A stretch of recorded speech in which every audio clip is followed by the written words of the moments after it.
Another season is upon us. Freshmen arrive wide-eyed with dreams of future glory, while seniors prepare for their last chance at immortality. There are only a handful of these opportunities in a man's life, a handful of chances to distinguish yourself from the rest.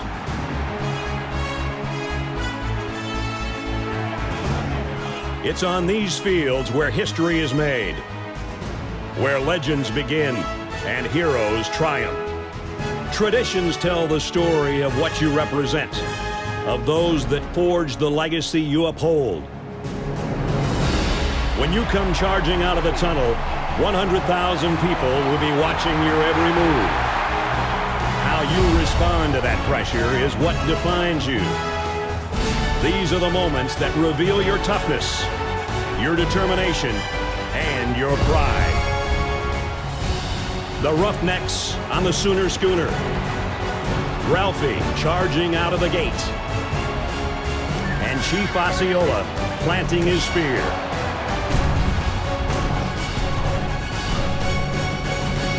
The time has come.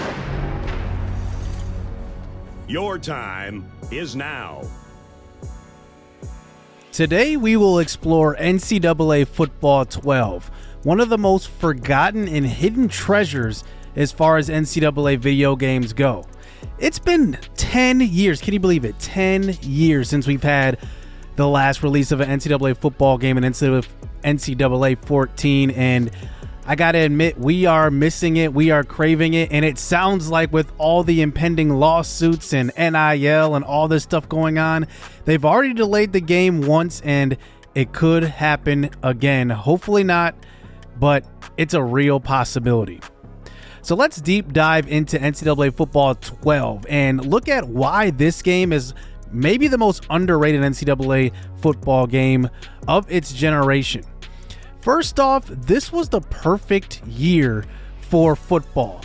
The rosters in this game are so good, and the players, just the star talent this year in football was so good. You're talking Andrew Luck, Russell Wilson, Case Keenum was a very good college quarterback at that time, Kirk Cousins, Nick Foles, Ryan Tannehill, Brandon Whedon, Geno Smith, Matt Barkley. I mean, there were so many good college quarterbacks, and you got to mention Denard Robinson, who is a college football legend. And there are just so many guys in this game. The list goes on. And a lot of these guys are, right now starting NFL cornerstone quarterbacks. I mean, this is that type of year in college football that brought that talent over to the NFL. You also had LaMichael James, Trent Richardson, guys like Lamar Miller. And even on defense, you had stars. Tyrann Mathieu, Stephon Gilmore, Morris Claiborne. Remember how big he was? Casey Hayward and Dre Kirkpatrick. I mean, this was like one of the biggest eras in college football. NCAA 12 really emphasized presentation, so let's check it out. Lubbock, Texas is the site for today's exciting college football game. Hello, football fans. Brad Nessler here, along with Kirk Herbstreit in the booth and Aaron Andrews on the sidelines. Today's college football action is brought to you by Coke Zero. Real Coke taste and 0 calories. We've got the Texas Longhorns and the Texas Tech Red Raiders.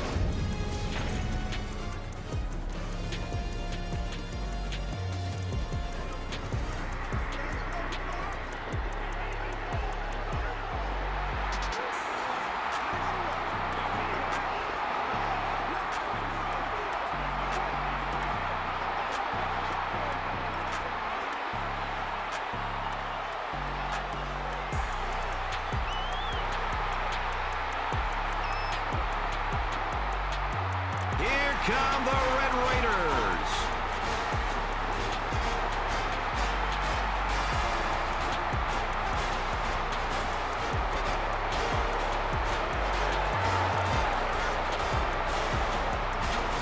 And we have quite a battle coming your way today as two in-state rivals collide.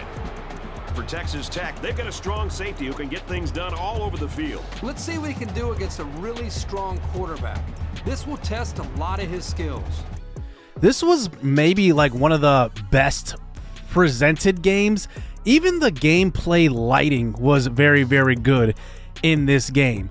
I think this was really the first game that I truly loved from NCAA football on the PS3, Xbox 360 generation. This game looks amazing. It was like one of the first games that actually had pretty good realistic movement, and the gameplay is solid. Like the CPU played really close to, at least as close to real life as it could as far as AI. The AI is really good on offense, really good on defense, and this game definitely made you pay for mistakes. A lot of games, you know, you could kind of just like dominate, but this game actually was the first game to really be difficult in some type of way. And I really love the gameplay in this game. It's very smooth. The suction cup seemed to disappear from this game forward. And I remember that was like a huge issue in NCAA football, like the suction cup tackling. It seemed like this was the first generation NCAA football and Madden where that definitely started to obviously be erased from the game. But this game's gameplay was really good. It was a lot of fun to play, and I think it shined in all facets. But the only issue was it froze a lot, so maybe that kind of put a damper on the game. But the real goal of this game was Dynasty. Obviously, Dynasty hasn't changed much in the PS3 era, but this was the first game that had a lot of the core features in NCAA Football 14 that we see on College Football Revamped as well. Team Builder is there, custom conferences. This was the first year that you could move around conferences. This was the first year that they had coach contracts, and coach contracts was a lot bigger in NCAA Football 12 than it was on NCAA Football 14. This is what I'm talking about. When you load up Dynasty, you look at your coach contract, you have certain goals which you can clearly see how they will impact your job security. For example, winning 6 games in one season, yes, it's going to impact you in a positive way, but if you do not do it, it's going to decrease by double the amount. So 1 caret to the right if you get 6 wins, 2 carats to the left if you get less than 6 wins. And just looking at some of the goals and how they impact you, if you win 4 games in every season, you're probably going to be fired. And that is pretty cool that you at least see all of that clearly laid out as far as your goals. And that's NCAA Football 14, you don't really have that. They just fire you. You don't know why they're firing you. Here you can clearly see why you would get another contract extension or get fired from your job. I just want to show you the difference between a bigger school and a smaller school contract. So when you start this game, you get a 1-year contract. Win 100% of your rivalry games is one goal, and it impacts you immediately up there. And that's kind of cool because you go to a school that doesn't have much success in football, and the biggest goal is just to beat your rival. That is pretty awesome because it sets the rest of your contract up for goals that maybe are beyond that. Maybe it's baby steps at a time for each contract. You get a 1-year this time, maybe a 3-year next time, then maybe a 5-year next time. That's pretty cool. You get to see small school goals, so much different than big school goals. I thought that was like a small hidden feature that was pretty cool in NCAA Football 12. So when you load up the Dynasty, it looks like NCAA Football 14. You have your preseason board here, but the big difference is that when you go to all prospects, you can just add them to the board, but you cannot scout their ratings. Ratings are always going to be letter grades. So this is actually, I think, more realistic than NCAA Football 14, because in 14, when you scout players in the preseason and throughout the season, you reveal their ratings, exactly what they're going to be when they come on campus. But here, you can clearly see with Marquise Shaw, he's a 6'5" tight end. These are going to be his ratings throughout his recruitment. That's going to be a C+ speed, B acceleration. All this is going to be what it is, but you don't know exactly what those grades will be. It'll just be a range. B+, probably somewhere between 87 and 89. And that's kind of what you get out of recruiting. You don't get those ratings revealed. But here is the greatest part of NCAA Football 12 and 13 if you go to that game. It's the phone call system. No longer are you setting points like in NCAA Football 14 and just letting it sit. You have to actually do some work. There is 2 types of calls you can make. You can make an actual phone call where you have to talk to the recruit, or you can do a quick phone call where you can just set the amount of time you talk to them and then push square, and then the call is done. So looking at this, a quick phone call, I talked about 3 topics. It took up 30 minutes of our 10 hours, and we got 88 points. It's very easy, pretty quick, but I think the payoff isn't as great as giving a full phone call. Now we get into a actual phone call. We will talk to this recruit for 30 minutes. So here's your options. You can make a pitch about the current topic, which the topic is randomly generated throughout each topic. There's 3 topics here. It goes randomly. You can switch them up actually, but you only get to do it 3 times on the normal varsity difficulty. On Heisman difficulty, which another hidden gem, there is recruiting difficulty, which is separate from the actual gameplay difficulty. You have different options. So you can make a pitch on the current topic you're talking about, ask him what he thinks about the topic. You can pitch that topic against other schools, so you will see the other top 10 schools he's considering. You can pitch against them. You can also change the topic to something else. And like I said, on varsity, it's 3. On Heisman, you only get 1 of those. You only get to do 1 per phone call. But then here's another one. You can also make a promise to an incoming recruit. So you can see right here, solid playing time first year, conference championship first year on campus, will make the freshman All-American team, winning record versus rivals, no redshirt first year. Those are the default promises you can make to a recruit right away.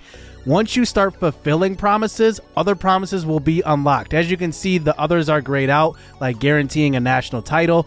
That's obviously not a great promise to make right away. You need to unlock other promises before you get the rest of them. So that is pretty cool. You can promise freshmen to come in and start, especially when you're a bad school. You definitely want to use this to your advantage, because obviously you have to live up to those promises, because there are repercussions if you do not live up to them. Recruits will not sign with you, but you do want to make sure to use them, because obviously if you're a small school going after bigger recruits, you're going to have to make some promises. So that is pretty cool that they have that in NCAA Football 12.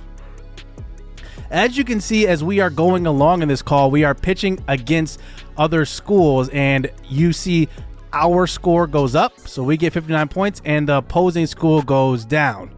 Early playing time is one of those big ones that you always want to pitch when you are calling a recruit, especially playing that along with promises, because if they're in your pipeline, you get a pipeline bonus, as you can see right there. And then obviously if they have a early playing time, there's a good chance that they're going to play right away when they come in. So you want to pitch that against your other teams, and also pitch it itself. But also offering a scholarship also counts as a topic there. So if I were to offer him a scholarship, I would have had to use that last topic. So here is what it looks like, going into the mid part of the season. And this is where you kind of have to keep up with your recruits and keep up with your goals. So looking at here in week 10, you can see one thing that NCAA Football 12 has that 14 does not are soft or verbal commitments. So we have our top 2 recruits still on the board here. They have a soft verbal commit to Texas Tech, and there are other soft commits on our board as well. And then there are hard commits. These are players that have already signed with us. They are guaranteed to be on campus. And then obviously there are recruits that have hard committed to other schools. So that is a pretty cool feature. Like, you have to still be recruiting even though you have a soft verbal commit. You have to still recruit guys because you could be in a tight race. But one thing you do want to keep up with when we started this dynasty, the goals. We can see the progress of all of these goals during the season. If we complete them, they will move over to goals met. If we fail them, they will go over to goals failed. But you can see the progress as we go for each goal. Here's a big one: assign 5 3-star prospects. If we don't do that, we will go down. If we do that, we will go up. But obviously, you have to keep track of those goals. So moving on, I just wanted to see, who would win the Heisman in a quick 1-year sim, and it was Case Keenum. Case Keenum won it over Andrew Luck. Doug Martin was in this game as well, Ryan Tannehill, and Darren Thomas from Oregon. So we advance on to the offseason, and NCAA Football 12 was the first NCAA football game to have the coaching carousel included, so that was pretty cool right out the gate. So you have that if you do want to go back to 12 from 14. But here was the big feature that this game has that the other game does not. 14, 5 weeks of recruiting in the offseason. You have to continue to recruit in the offseason to get more commits. So if you want to add more players, it's not just a set it and forget it like NCAA Football 14. You set the points, which you get 10,000 in NCAA 14. Here in 12, you still get to make your same phone calls throughout 5 weeks of recruiting. That is just awesome to me. And you get the same type of thing. You get the hard commits, you get the verbal commits, same type of recruiting just in a 5-week period. And one thing that is different in this NCAA football is that you can have visits in the off season also. So you can schedule visits in this recruiting period, not just during the season. You can wait until the off season to schedule a visit. Yes, you could be at more of a risk of losing your recruit if you wait that long, but it is possible. And then at the end of recruiting, you can check all of the promises you made to your recruits, and you can see the status of each of them, and it will show you if it's pending, whether you succeeded or you failed them. So go and check out NCAA Football 12. This is a clip from John Jake Gaming's Memphis Dynasty. Go and check him out. He had an awesome Memphis Dynasty on his channel on NCAA Football 12, and it might even inspire me to start another Dynasty on NCAA Football 12. But this is one of the hidden gems of the NCAA football era, and obviously it is coming back under the college, I don't even know what it's called now, college football 24 it's going to be, I think. So it's going to be interesting. We'll see if all the lawsuits get settled, whether the dust settles on all of those NIL deals and how players are getting paid and all that stuff. Hoping that is the case, but it does not look good right now. Just how everything is going, it just does not look good. I'm not sure what the future of NCAA football with EA Sports is. Who knows? They might have done all this work for nothing and might not even be able to get the game out, or only have it out for a year or something like that and have to cease development on it. Who knows? But hopefully, things go well with it. We obviously won an NCAA football game. I'm not sure it will happen, but NCAA 12 in the meantime is a good alternative. I recommend going and checking out this game after seeing the features today. Let me know what you guys think. Did you guys play this NCAA football, and what your guys' thoughts on this one is? We'll be back with more videos like this, and who knows, we might even explore doing a series in NCAA Football 12 if I get some good feedback from it. I really like the gameplay. I like the features within it, and I think it could be fun. Let me know down in the comment section below. Hit subscribe, hit that like button. Stay tuned. Let's get it. Let's go. I like getting money, I got time to get it. Target on me, so my car's a tenant. Dancing with the devil, I don't bargain with it. Bobbing in the dash, and the stick is with it. And I hit the 4-5 on the west side. But I'm from the east side, this how we slide. This how we ride, yeah, this how we